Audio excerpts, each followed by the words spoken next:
Hello, everyone, and welcome. Thank you for joining us today for our 2026 New York Market Update. I am Al Lucier, Senior Manager, Northeast Structured Sales here at NRG, and I will be your moderator today. Before we dive into today's presentation, let me explain how you can engage with us during the webinar. If you encounter any technical issues, please type your concern into the Q&A box beneath the presentation window, and a member of our team will assist you. Joining us today is Angela Shore, Director of Regulatory Affairs, Eric Lister, Client Strategist, and Karen Diekman, Technical Sales. I will not read through all of this fine print, but in summary, the purpose of today's presentation is to provide some information for informational purposes. Please consult with your NRG advisor before acting on any information contained herein.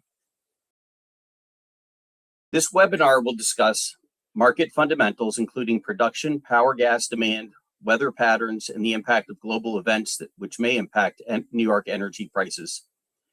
The latest developments with the Champlain Hudson Power Express and what that could mean for Zone J capacity, along with a review of the Regional Greenhouse Gas Initiative, RGGI, and growing large load demand, including data centers, and how those factors may influence pricing. Regional legislation and developments and what they could mean for your business. Tangible energy purchasing options and services that align with current market conditions and various risk tolerance levels. Thanks to those of you who submitted your questions prior to the webinar, but if you didn't have a chance to, please feel free to enter your questions in the Q&A box. To enlarge the window, please click and drag in the top right corner. And now I will turn it over to Angela to get us started. Thanks, Al. I'm Angela Shore, Director of Government and Regulatory Affairs.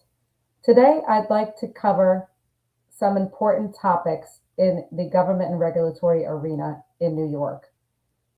First, I will talk about large load interconnection, which has become a household topic with the growth of data centers and the concerns over energy affordability. Then I will talk about the evolution of natural gas and where it stands currently in New York. The PSC opened a proceeding to examine data centers and large load drivers in New York. The initial and reply comment periods have ended, and a resulting white paper will be produced in February of 2027. The comments that were filed have some common themes. Bring your own generation, meaning the data centers and large loads should build or contract with a generator to meet their load. And serving the large loads while focusing on energy affordability and ensuring all customers aren't left footing the bill for these changes. At the same time, the New York ISO is actively developing targeted tariff and process reforms in response to the surge in data centers, crypto, and advanced manufacturing load. Some of the things that they are looking at are more detailed load profiles, curtailment capability definitions, DER and co-located generation modeling, and cost allocation methodologies. These items address some of the current challenges, including the large volume of requests, delays in completing system impact studies, the fact that interconnection studies do not consider resource adequacy, and that there is no process for studying co-located generation and load interconnection. New York ISO tariff changes are not expected to be filed until December of 2026. Also, a data center moratorium was introduced and passed in the legislature and is pending Governor Hochul's signature. The governor likely will not act on the bill until post-election. In late-breaking news, the Federal Energy Regulatory Commission, or FERC, issued tailored show cause orders on June 18, 2026, to 6 major U.S. regional grid operators, including PJM, MISO, SPP, California ISO, ISO New England, and New York ISO, under Section 206 of the Federal Power Act.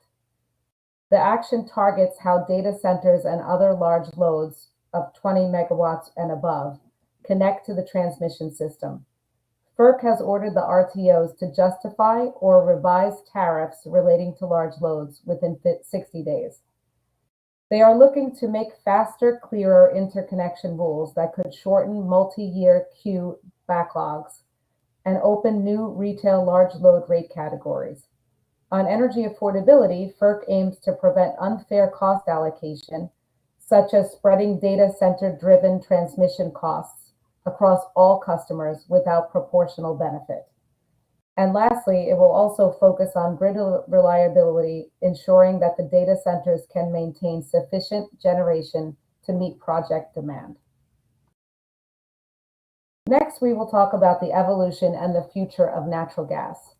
I have been around long enough to remember when natural gas was the cleaner preferred fuel. Then in 2019, everything began to change.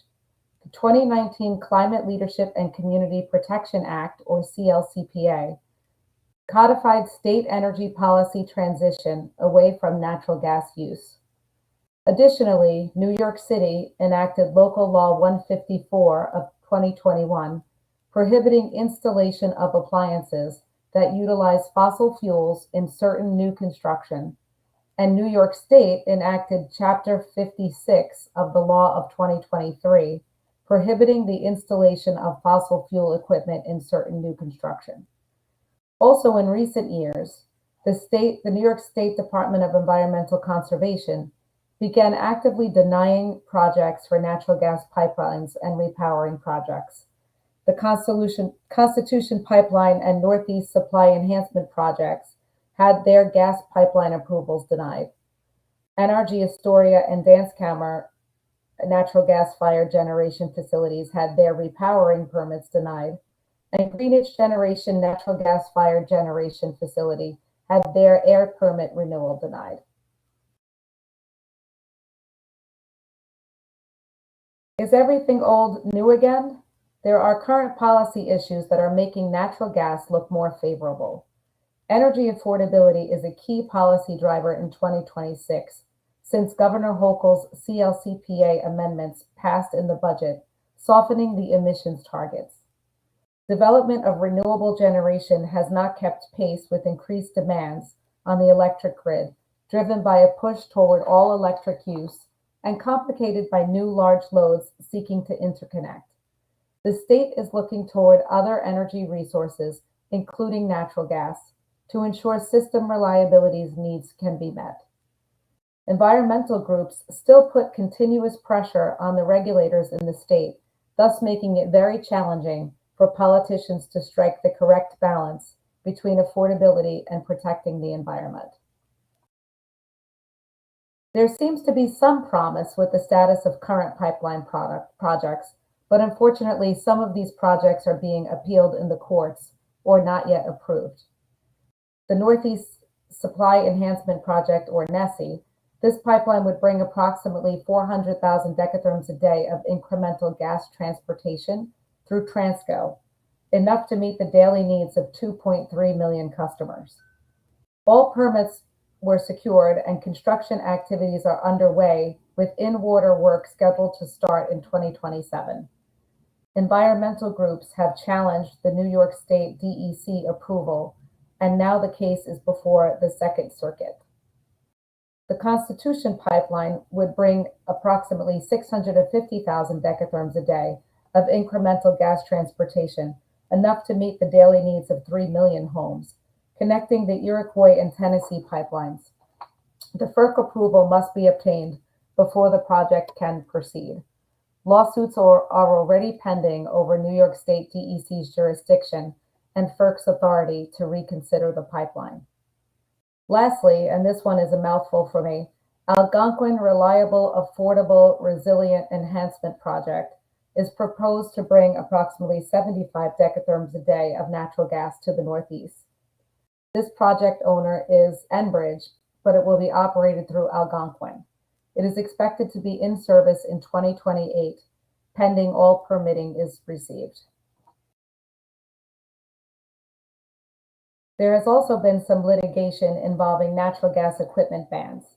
the New York State and New York City laws prohibiting fossil fuel infrastructure in new constructions were challenged and are before the Second Circuit. Therefore, a statewide ban is stayed until resolution of lawsuits.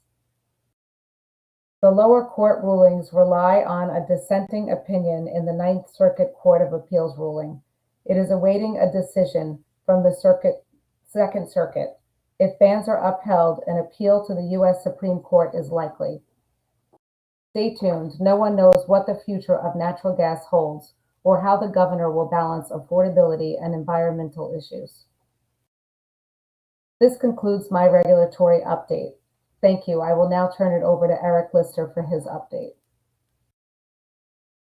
Thank you, Angela. Again, I'm Eric Lister, Client Strategist with NRG. So building on the regulatory insights that Angela just walked us through, there are several other market dynamics that we're watching closely when thinking about New York as a whole. This slide highlights a range of factors that are all evolving at the same time and contributing to a more uncertain market environment. On the demand side, we continue to see growth from AI and data centers, along with large-scale manufacturing load expected to come online over the next several years. At the same time, weather continues to play a major role. What we saw this past winter and what we're starting to see as we move into the summer is that weather-driven price spikes are still very much a reality. It also highlights some of the underlying fragility within the New York ISO system. And more recently, we've seen added pressure from global fuel markets. The geopolitical conflict involving Iran has disrupted LNG and oil flows, and ultimately that feeds directly back into the fundamental landscape of the New York power and natural gas markets, adding another layer of volatility and uncertainty. Now let's turn to weather here. So we're focusing on the impact from the most recent winter storms, which is Winter Storms Fern and Hernando in the New York and Northeast region here. Compared to past events like the polar vortex or Winter Storm Uri, what really stands out about Fern was how anomalous it was. Not just the extreme low temperatures, but how sustained they were over time. The key takeaway here is that it's not only the severity of these storms, but their duration that's reshaping the market. Looking at seasonal or monthly average temperatures alone doesn't tell us the full story. It's these localized, intense winter storm events that really drive market behavior. What we saw during these events is that the New York day-ahead market significantly outpaced real-time pricing in ways that we haven't seen historically. That highlights just how sensitive the market is to those high-impact weather events and how they can quickly disrupt pricing dynamics. It's worth noting, New York has always carried a winter volatility premium compared to the rest of the year. But with storms like Fern, that premium has been amplified. These events are intensifying the seasonal risk profile, pushing volatility to levels beyond what we've typically expected. Now, building on how winter has reshaped the market, it's important to shift the focus to summer, especially as we've just entered that season. Looking at our meteorology team's forecast through June through August, conditions across New York are expected to come in largely in line with seasonal averages. You can see that reflected on the map on the left here, where there's no strong temperature deviations or anomalies showing up. A key driver behind this outlook is the developing El Niño pattern. As it begins to take hold, it should help moderate some of the extreme heat risk that we typically watch for during the summer months. That said, there's still uncertainty here. The timing and strength of El Niño will matter not just for summer, but potentially for how we start to think about next winter as well. On the right side, we're showing the 20-day temperature outlook, which takes us through currently early July 11th here. As of now, there's no indication of sustained extreme heat across the Northeast or New York specifically. But as we've seen time and time again, these near-term forecasts can shift very quickly. And when they do, the market reacts just as fast. Changes in temperature expectations can immediately impact both power and natural gas pricing. So it's something that we continue to monitor very closely. So now let's zoom out a bit and take a look at the broader national fundamentals for natural gas and how that ultimately feeds into Henry Hub pricing.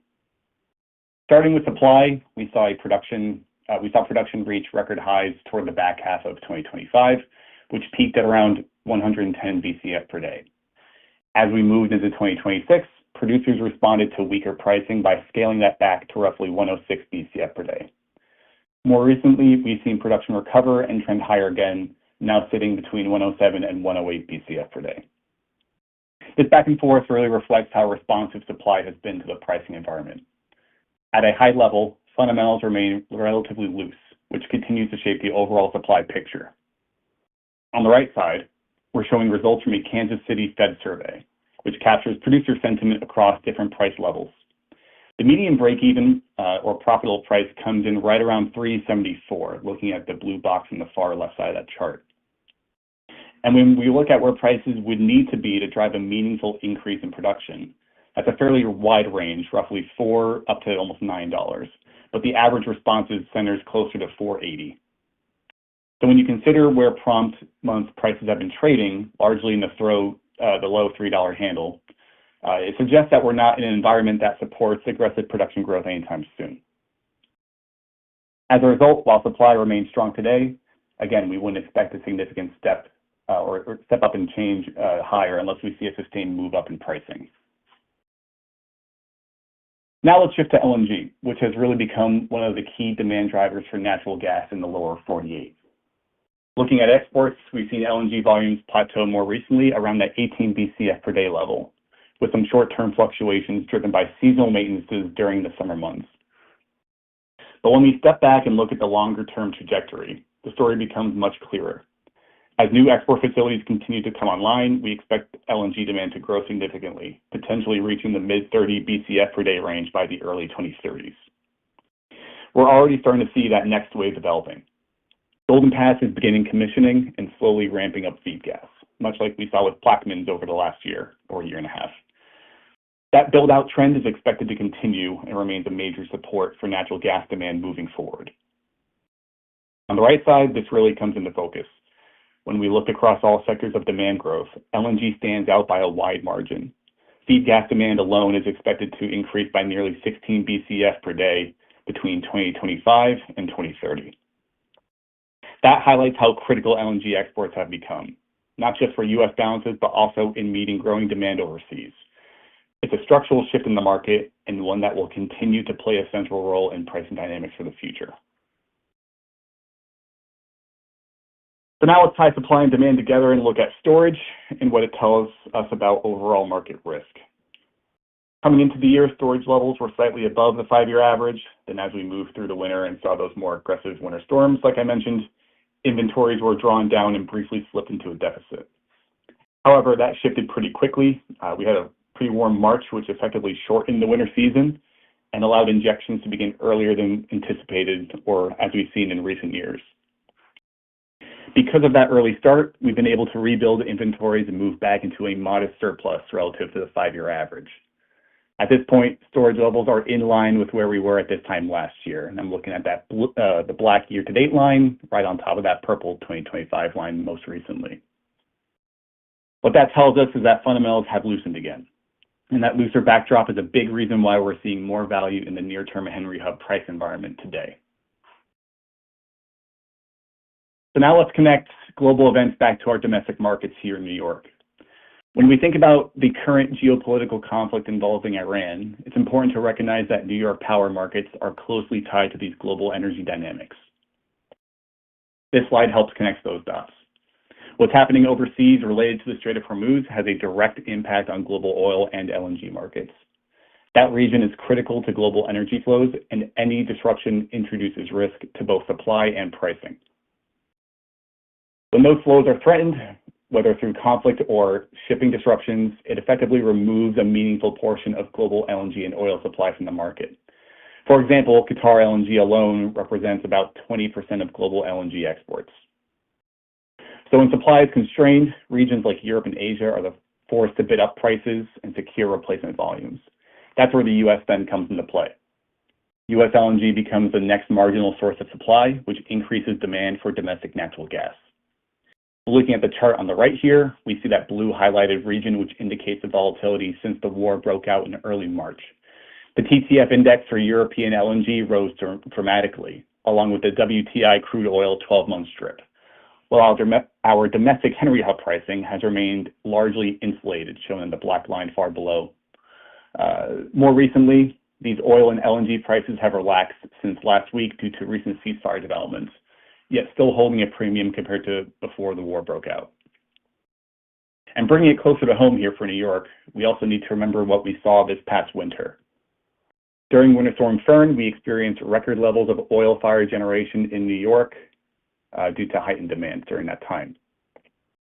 Now layering on a global dynamic where oil prices are being influenced by geopolitical conflict, it directly impacts the cost of that marginal generation. The result here is a direct link between global events and New York winter pricing, particularly through higher power costs and basis premiums primarily priced in for forward winter months. Taking this a step further, it's not just about the short-term supply disruptions that we have to think about, it's also structural risk to global supply. Back in late March, we saw reports of sustained damage to Qatar's LNG infrastructure.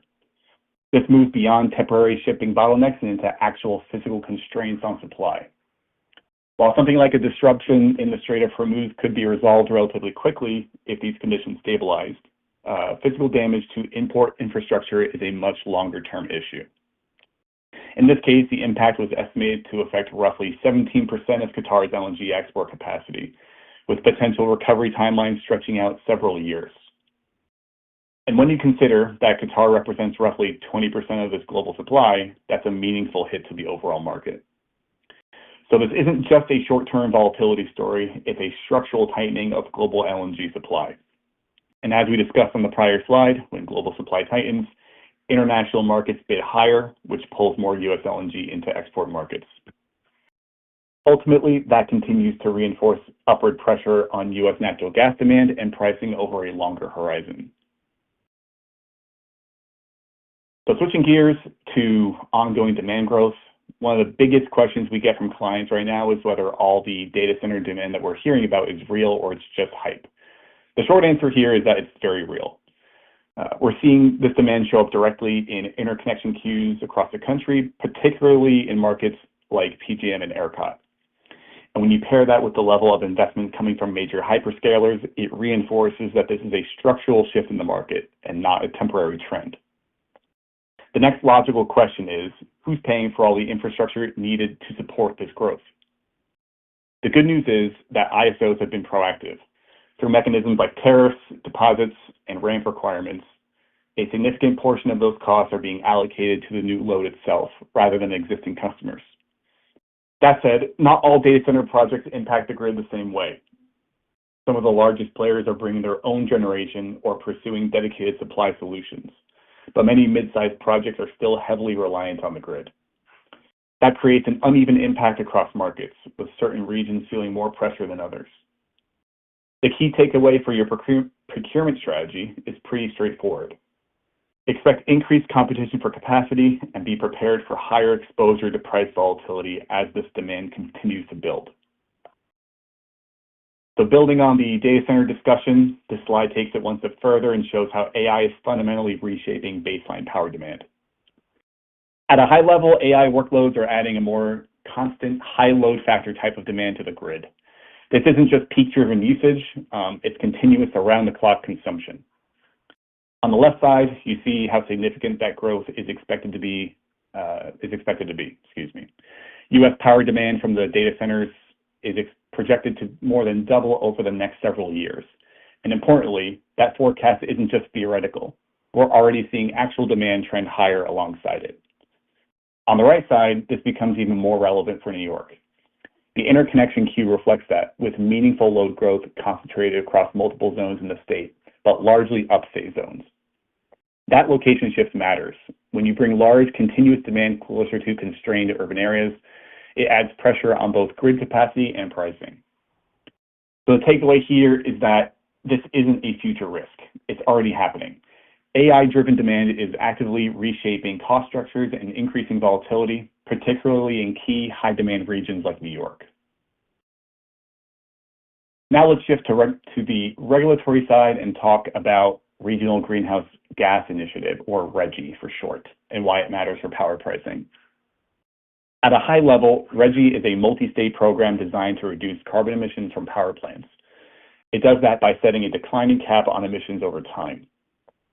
Generators are required to purchase allowances for every ton of CO2 they emit, and those allowances are auctioned, effectively creating a carbon price within the wholesale market.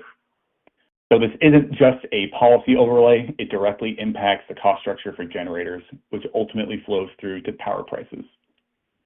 Recently, we've seen a notable change with Virginia rejoining the program this past April, and that will be effective starting next month in July. That increases the overall compliance obligation across the region, which puts additional cost pressure on generators. Due to this change, we've seen the cost for these allowances climb significantly. And as you would expect, those costs don't stay isolated. They translate into upward pressure directly to wholesale power prices, although the magnitude can vary depending on the specific market and generation mix. If you look at the chart below, you can see how RGGI allowance prices have trended higher and remained elevated. That reflects both tightening program requirements and growing demand for compliance credits. So the key takeaway here is that RGGI is a structural cost component in the market. As that program tightens and expands, it continues to add upward pressure to power pricing, particularly in states like New York that participate in the program. So now let's bring everything together and focus specifically on New York, at a holistic view and how broader national trends are translating into higher electricity prices here at home. This slide is pulled with information directly from a recent New York ISO white paper, and it outlines the core drivers behind rising power prices within the state. On the supply side, hydro imports from Quebec have been constrained due to ongoing drought conditions. That reduces available imports into both New York ISO and ISO New England, which tightens the regional supply picture. Longer term, projects like Chippy may help, or the Champlain Hudson Power Express, but in the near term, this remains a headwind. We're also continuing to see elevated pricing across the rest of state or ROS zones. A lot of that is driven by transmission constraints and capacity dynamics that are still working their way through the system. At the same time, demand growth is accelerating.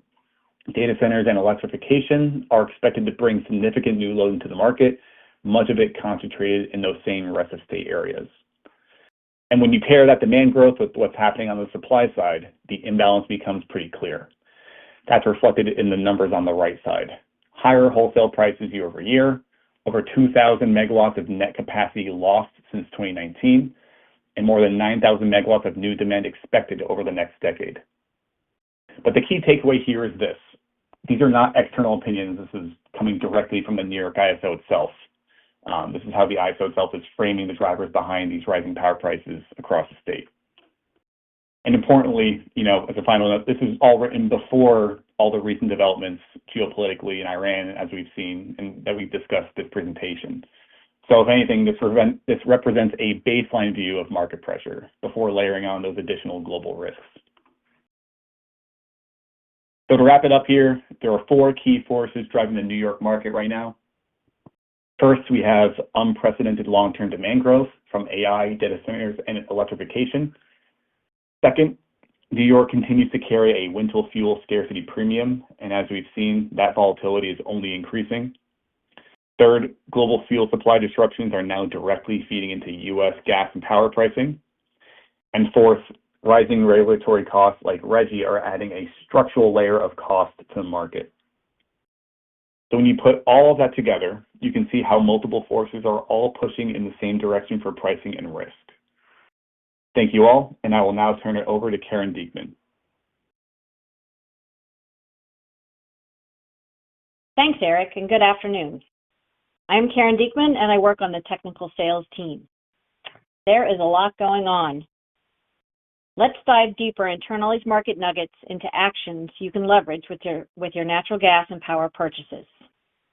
We'll start with natural gas. Let's take a look at NYMEX pricing and how the curve has changed over the last several months. Looking on the left at the black line, these are the NYMEX settles. We saw very high NYMEX monthly settlements over the winter, with January settling just shy of $4.68 and February settling at $7.46, a level we haven't seen since the Russia-Ukraine volatility back in 2022. We've seen a drop-off the last 2 months or so, as Eric shared earlier. Looking to the right side of this slide, we see the forward NYMEX curves at different points in time. Look at the dark purple line at the top. This is the forward NYMEX price as of February 1st. The storms this past winter really pushed up future winter strips, and since then, the pricing has had a chance to level off. Notice the green forward lines. These are the NYMEX forwards as of April 1st and June 21st. The fundamentals are bullish, storage remains healthy, and production remains strong, as Eric pointed out. The only real threat currently is the ever-growing LNG demand and how it ties to the Iran war. The levels we're seeing now in the near term are the lowest they've been in a very long time, which is providing great opportunity for customers. Long-term prices are discounted. We will tie this later into strategies you can use for your natural gas purchases. Now let's look at the value beyond the prompt month. Looking at the chart on the left, it's easy to focus on the prompt month, which is the black line. The prompt is driven by energy headlines, weather volatility, load growth, and ever-changing LNG exports that Eric touched on. Prompt month pricing has ranged from $1.50 a decatherm to $7.25 a decatherm since January of 2023. If we step back and examine the forward curves, a different picture emerges. This is the same chart as previous, but without the prompt month curve, the black line. You can see NYMEX pricing for 2027 through 2029 is still trading closer to 3-year historical lows. Near-term volatility is real, but it doesn't automatically mean the long-term is more expensive. The demand drivers we're talking about, electrification, AI, and data centers, are long-duration trends. Now let's look at the chart on the right. Where do long-term NYMEX prices sit today? You can see current calendar pricing here. Cal 27 to 30 have a range of $3.51 a deck to $3.70 a deck, a much tighter price range than the prompt month price curve that had $1.50 a deck to $7.25 decatherm range. That disconnect between the NYMEX prompt months and the forward prices suggests potential value further out the curve, which is exactly where long-term planning decisions should be focused. Strategic buyers are not worrying about short-term pricing. They are looking for opportunities to layer in forward hedges at attractive price levels. Give yourself some runway, meaning you can sign your next contract now with a start in the future and capture some of these lower NYMEX prices. I've noted the highs and the lows on the strips as reference. On the right-hand side, what do the percentiles mean? In 2027, 1% means 99% of the time since January of 2023, the 2027 calendar strip has traded higher than its current price of $3.51. Calendar strip 2027 is almost at its all-time low. There's a lot of room to move up. Same goes for calendar 2028 strip and others. Exploring positions in the NYMEX market in 27, 28, and 29 could be beneficial to your longer-term strategy. Be in a position to act, having your basis contract in place now. Let's take a closer look specific to New York, including the basis component. These charts break down the components of delivered gas to New York City, delivered Transco, Zone 6, New York. Starting at the left, for reference, we see the NYMEX commodity chart we just walked through in the prior slide. Let's move to the middle chart. This is basis for Transco Z6 New York, which reflects local infrastructure and regional constraints. Eric covered previously that global events impact your energy costs, and we see this impact in the basis markets. New York basis markets have been impacted by the Iran conflict and further driven up because of drought in Canada and extreme weather in the winter that Eric reviewed. All of this is driving basis markets to 3-year highs. I realize that is an increase, but basis is a smaller part of your overall natural gas spend, and there is still backwardation in that pricing. So don't get stuck worrying excessively about this component. Thanks to the decrease in the NYMEX component, you can see on the chart all the way to the right, which combines NYMEX and basis, creating a fixed price, is still hovering in the $4.50 to $4.75 per decatherm range. So what should you do? Set realistic basis targets and create a longer runway by purchasing your basis to then layer in your NYMEX. Have a plan in place to take action. NYMEX and basis are separately traded. Managing both is key to reducing the risk to your overall cost. Before we close out our natural gas discussion, let's look at how gas and power are moving. The top chart here is gas, the bottom is power. The blue rectangles represent how a particular month has been trading over the last 3 years. The taller the rectangle, the larger the trading range. I added a second set of boxes here as well that compare today's price to the price last December. If you see red, this is the decrease in the NYMEX price since then. A blue box with red lines indicates a month is trading up since December. As you look at the NYMEX charting in the top box, you see that NYMEX natural gas prices continue to be down significantly compared to last December, indicating a buying opportunity. Moving down to the power pricing, looking at Zone J, we see that prices are generally flat to up. Natural gas and power are no longer moving together. Let's dive a little bit deeper into power.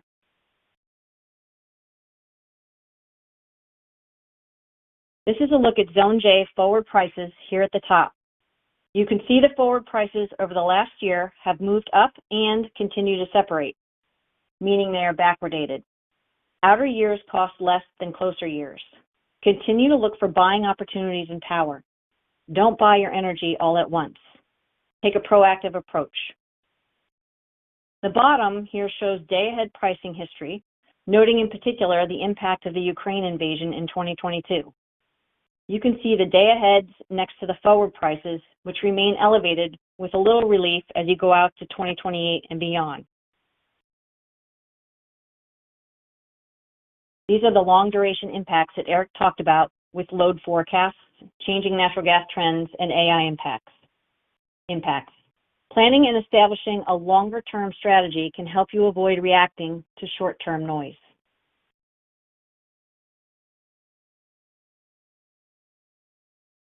There are 6 large buckets that make up your total cost of power. We've touched on the energy portion, and energy in New York zones averages between 55 and 74% of your overall cost, depending on what zone you're in. Capacity, depending on zone, is around 22% of your total cost. Transmission, 6%.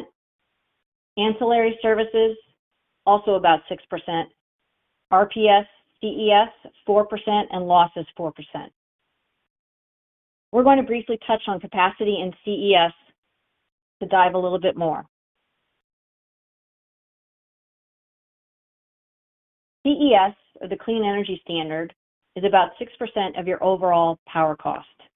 And today, CES costs represent only a small portion of what's required to reach the 2030 targets. As Angela mentioned towards the beginning of our hour together, Governor Hochul's amendments are softening these emissions targets. As such, there is a significant risk of not reaching these targets and a possibility that rules are revised yet again. Given this uncertainty, why fix it? Pass it through. Don't pay a premium for CES to fix it. Before we jump into the capacity component, I wanted to give you a brief update on CHIPPY, which is the Champlain Hudson Power Express that Eric mentioned earlier. Here's the latest pricing. May 2026 capacity price was $32.59, up from $14.96 in May of last year. This increase is driven by tighter supply, with excess capacity falling from 600 or so megawatts last summer to just 5 megawatts this May. Continued CHIPPY delays continue to support higher prices. We expect the summer risk to ease slightly as CHIPPY adds reliability value. However, the winter volatility remains elevated due to the tighter conditions Eric described earlier, and conservative deliverability assumptions. The ICAP prices can rise significantly, but are still capped by the demand curve ceiling. So what should a customer do? If your concern is to lower your overall capacity costs, you should pass through capacity and use peak load management to reduce demand. If your concern is to mitigate risk, lock in your capacity costs to avoid future price volatility. Your account executive can help you make those choices. Now let's look at capacity costs over time. As mentioned, capacity is around 22% of your power costs, depending on which zone you're in, with a significant potential jump in future years, especially summer, depending on how chippy line comes in the rest of the year for Zone J. That said, your total capacity cost is your capacity tag times the rate, and the rate you cannot impact. The tag you can. Your tag is reset every year on May 1st, and the capacity season runs from May 1st to October 31st. The NISO system peak can be set on any day of the week, and for reference, in 2024, it was on Monday, July 8th, hour ending 17, and in 2025, hour ending 19 on Tuesday, July 29th. If you're able to shed any load, especially on a hot day, it can really benefit your capacity tag. Reach out to your account executive if you want to receive NRG's peak alerts to assist in your cap tag management.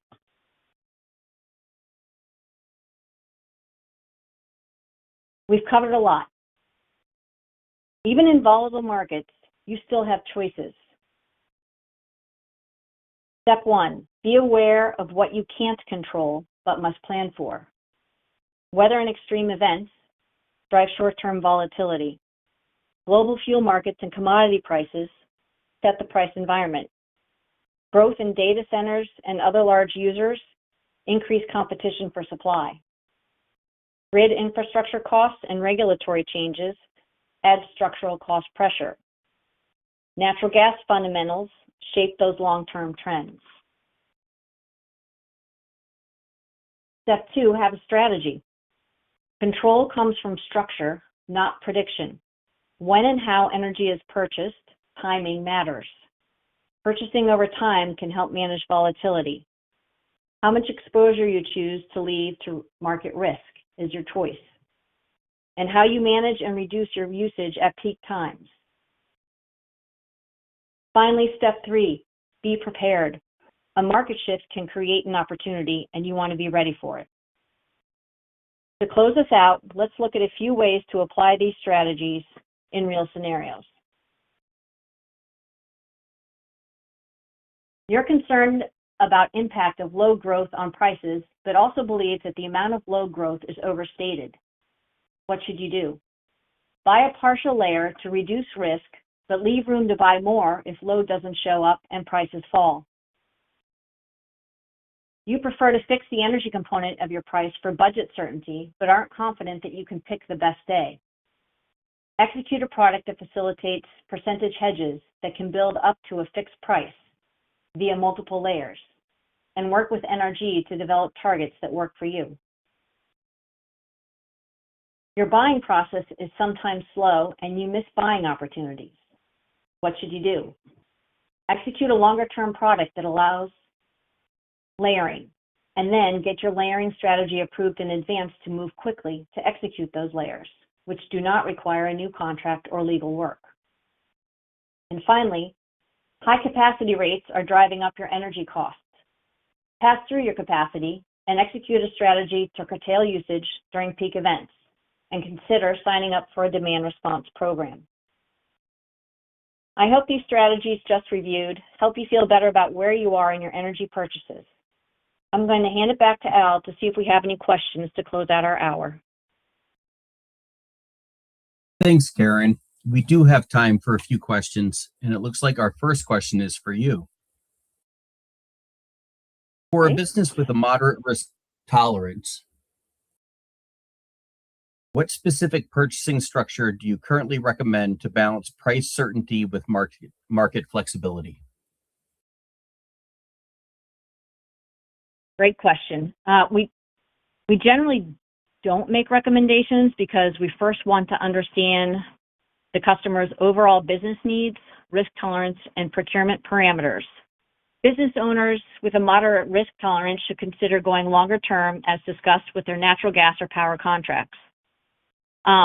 This strategy will allow for layering in energy on the NYMEX or energy and power, spreading that risk over time.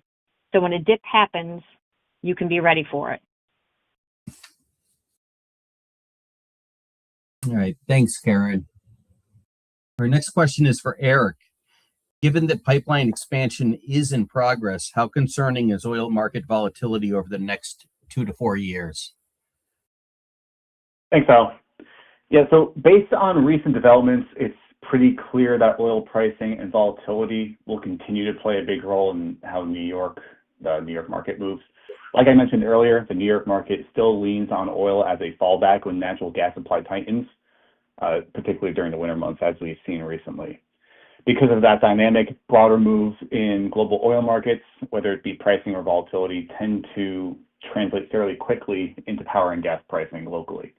At the same time, the underlying issue hasn't really changed. New York is still dealing with infrastructure constraints and limited deliverability during peak periods, which keeps it in that fuel restricted bucket.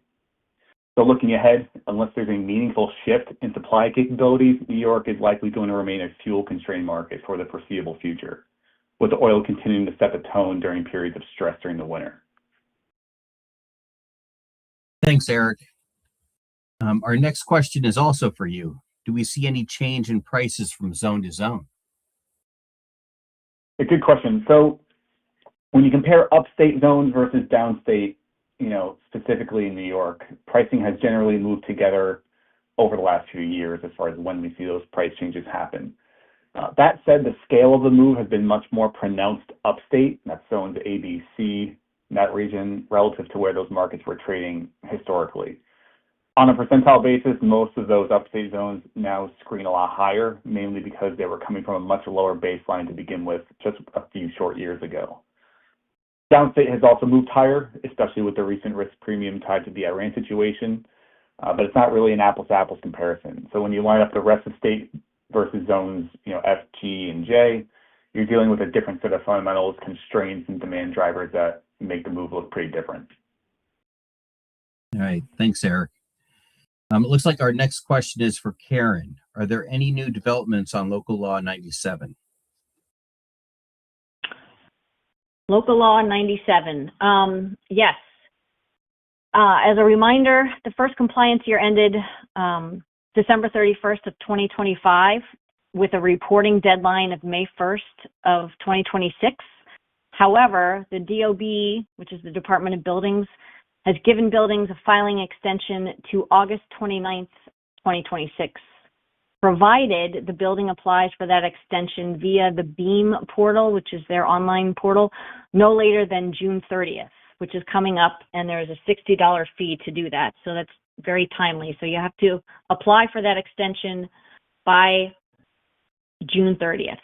If you feel like you need an extension or you want to talk through your building situation, Energy has a team of experts that can help with that.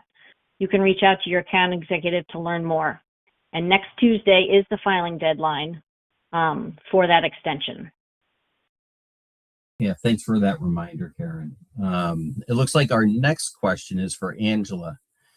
How could the upcoming New York governor election impact energy policy, particularly around natural gas infrastructure and renewable developments?